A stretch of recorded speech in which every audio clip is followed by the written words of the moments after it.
Recognized gentlelady from Pennsylvania, Ms. Lee. Thank you, Mr. Chairman. I think that in very many ways we've been talking around a lot of the issues with this administration. So to be honest and to be very clear, I want to say that this administration has undoubtedly revived the culture of racism we haven't seen since the Jim Crow era.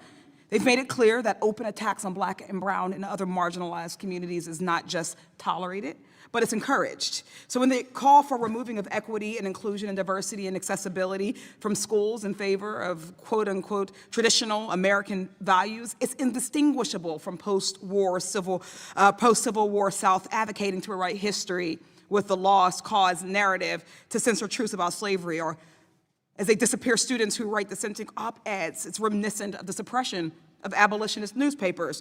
And this department's financial aid policies harken back to a time when higher education was reserved for affluent, well-connected, and predominantly white students. So I have some questions, about why this department is taking its leads from Jim Crow.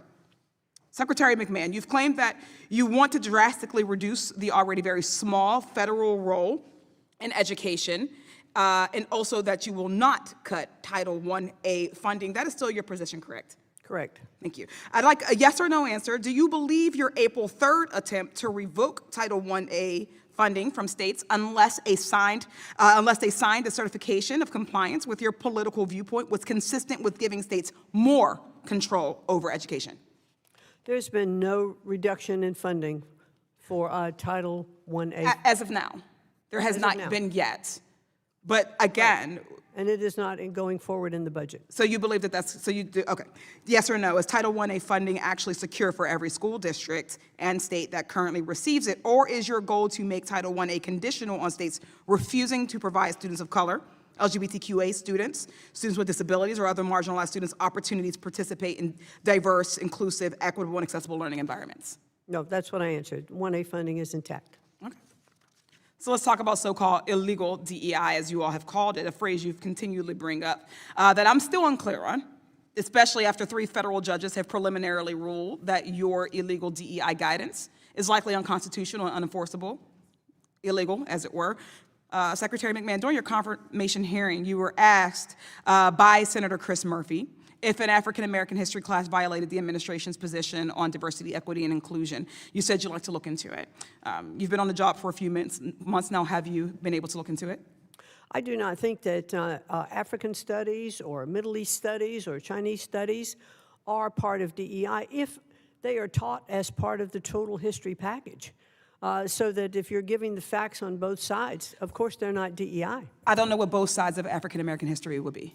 Well, if African-American history is part of Certainly, but what we recognize throughout education is that a course is only 1 year or 1 semester. It would be impossible to teach African history and say European history at the same time. Do you not agree that it makes sense that there would be separate courses for these courses of study? It has happened throughout history. We're able to do it not just in history courses. We're able to do it with different types of literature courses or different types of music courses. One wouldn't learn about Baroque music and necessarily have to also learn about African drumming at the same time, right? We can separate those courses. Yes, we can. And I think just as we teach U.S. history as a separate course. Certainly. So you do not agree. So you do agree that African-American cultures and African history should not be eliminated from courses, particularly AP African history?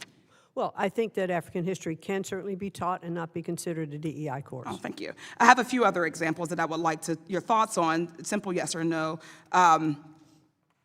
If this is a legal DEI, an example, would you say that it would be an illegal DEI for a lesson plan on the Tulsa Race Massacre? I'd have to get back to you on that. Do you know what the Tulsa Race Massacre is? I'd like to look into it more and get back to you on it. Okay, so I look forward to that. How about the book Through My Eyes by Ruby Bridges, for instance? I haven't read that. Have you learned about Ruby Bridges? If you have specific examples you'd like that was a specific example. I'll be very happy. It was an incredibly specific example. I named your questions, and I will look into it and get back to you on them. Thank you. How about a school having a voluntary celebration for Pride Month? Well, I think that voluntary. Well, let's make sure that in our schools, this is yes or no? We're looking. No, it's not. Okay. How about social studies standards that teach that President Biden won the 2020 election?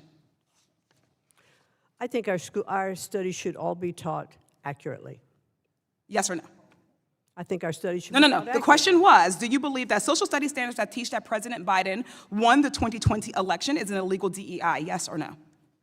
I think I have said we should teach accurately. We should No, be you have on all not answered sides. the question. Well, I am I don't answering the understand question. why you're incapable I'm of just answering. not giving you the answer you want. but No, am I want answering the answer, questions. whatever your answer is. I just gave you the answer. No, the answer is yes or no. No, the answer is I The think our answer is yes courses or should be no. taught Gentleladies, Thank you so time much. I has yield back. expired.